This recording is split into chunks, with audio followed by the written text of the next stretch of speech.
Good morning, good evening, good afternoon, wherever you are. Welcome back to another chat with Matt. Now, for the third time, I'm delighted to welcome back Pete Cohen to the chat today. And we're going to talk about a topic which is really important. We are 8 days away from the anniversary of the first lockdown from the global pandemic here in the UK. So many people who are listening and watching this have been working at home for the last year in its entirety, and that's changed the dynamics of a lot of things. So we wanted to talk about that just for 5 to 10 minutes and talk about the impact of that. So first things first, Pete, as I always ask, how are you? Yeah, I'm good. It's a challenging time, I think, for many of us, some maybe more than most, but I'm here, I'm in the game, and I'm still hopeful and optimistic about the future.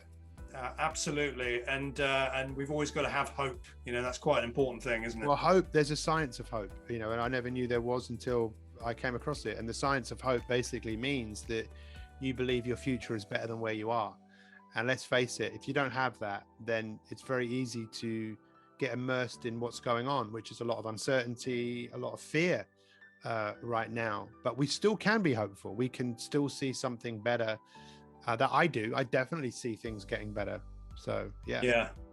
I agree. We've got a roadmap out of the lockdown now. We've got a chance of change moving forward. But I want to reflect back, because if we look at the last year, I've personally witnessed ebbs and flows of how people are dealing with working from home and dealing with lockdown. At the beginning, you had a great sense of community and togetherness. We're all in this together and people cope really well.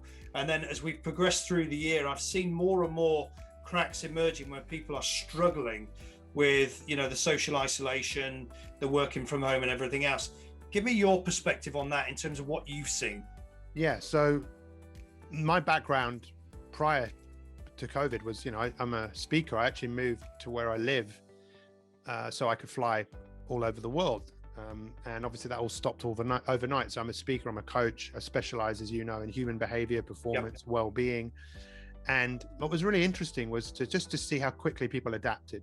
It was amazing. Human beings are one of our greatest skills, is the ability to adapt to circumstances and situations. And one of the companies I worked with, I saw them do some amazing work to mobilize people, to give them the technology. However, what is the impact of that? And that's the thing I'm really interested in, because if we don't think that there's going to be consequences of just asking people to work from home, to then be in situations where people are at the same four walls, they've got their children, they can't leave their house, there is an impact of that. And we might even call that some form of post-traumatic stress. Hopefully there will be post-traumatic growth. However, unless companies really look at how people are feeling and how they have adapted to the situation and the cost of that adaptation, I think they're going to have a lot more problems than they would like. And I know that obviously in the last year, one of the other major issues that came to life was the whole Black Lives Matter. Now, I was a bit ignorant to that. I know that racism exists, but I was maybe a little bit unaware of just how much it evokes feeling in people because of people adapted. So people in this country, for example, they came here in the 1950s, many people from the West Indies, they came here and they didn't have a particularly good time, a lot of these people, but they adapted, and their children had children and their children adapted. But what's the cost of that adaptation? I think there was a cost. Now it's taken that to happen for people to start having more meaningful conversations, which is giving people a better perspective of the problem and maybe what can be done about it. Now, I hope we don't have a similar issue that 5-10 years down the line, we've got much more mental health problems than we had before. I think we already do, because we're not talking about it. So part of it is organizations reaching out to people and actually asking that question, how are you? What can we do for you? I think organizations are scared to do that because it's like opening Pandora's box. But often if you give people the opportunity, like in the chat with Matt, it's an opportunity to talk, to share, to give people a different perspective. But I think to add to that, Pete, one thing I've seen is when you ask that question, how are you? You've really got to listen. It's not a throwaway line that says, how are you? Yeah, I'm fine. Okay, great. No, you've really got to listen to what's coming back at you. And if you can see people on video, watch what's going on, because people will say, yeah, I'm absolutely fine, when actually they're not. Yeah. So I think we've got to be better listeners, better readers of body language, and really show that high level of empathy. More important now than ever, wouldn't you say? Yeah, it was funny, Peter Kay, one of his stand-up things, he said that thing, like, how are you? And then how are you in yourself? And he kind of make fun of the fact that sometimes people ask that question, and it's like, what do you do with that? But you're right. If you're skillful enough to ask the right questions, ask them about their family, how's your sleep, how are you feeling about what you're doing right now? Then people start to feel connected. Oh, this person cares for me because they're really listening to me. I mean, I could go so deep into this that you might not want to go too deep, but let's just be honest here. Prior to COVID, in terms of organizations and how organizations are structured, most people that sit on the board are not working in HR. Most HR directors do not sit on boards. Most companies are run by people. But then, again, that's maybe another conversation, but most organizations run on people, and people are our shop window, even if you never see them. And to really care for people is what I've always been really, and I think going through COVID, it might make a lot of organizations appreciate their people more and go out of their way to ask this question, which I ask every day, Matt. It wasn't my question, it was Martin Luther King that said this. The most important question we should be asking humanity is this: what can I do for you? How can I help you? What do you need? Just imagine if more people started asking that question. Forget how are you, what can I do for you? If you say that to people, you'd be amazed. Some people would go, what do you mean? No, is there anything you need? Can I help you with something? It's just a game changer. It's such an easy thing to do, right? But it's a very easy thing not to do. When you ask that question, a great thing, and we're not all carrying change and coins around at the moment because of the pandemic, but a colleague said, right, this is what I do. I put 5 coins in my right pocket in the morning. And the job's simple. By the end of the day, through helping others and a random act of kindness, I've got to move 5 coins from my right pocket to my left pocket. And that's my goal. That's my purpose for the day. And I thought, what a brilliant idea, because you've then got an anchor. You've got a physical anchor of moving stuff across.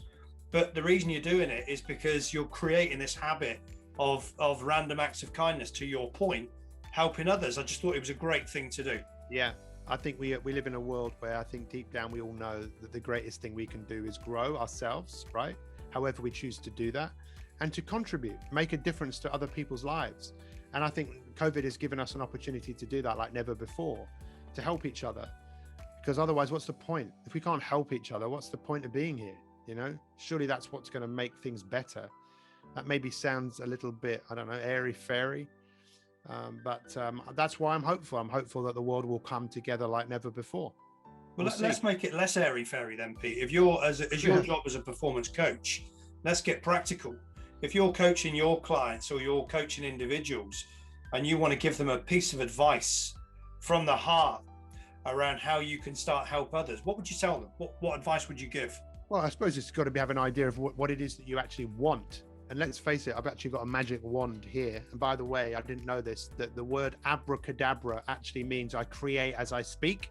So if you say something that you want, like I want this, you're saying it is a first step, and what do you want? And where do people want to make changes? Normally it's one of, or all of 3 areas: their health and their energy, their relationships, their wealth, their work. So it's like, where do you want to make some changes? Where do you want to make some positive steps forwards? And that's what I do, as you know. I've created coaching programs for people to advance. The role of a coach is to take someone from where they are to where they want to be.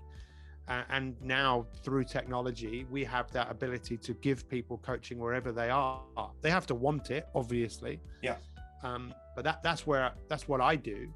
And that's one of the solutions that we have. We bring coaching to people to improve their well-being, to help them take the lead, to help them break habits and take on new habits, to help them be more mindful, to help them be more confident, actually. Yeah.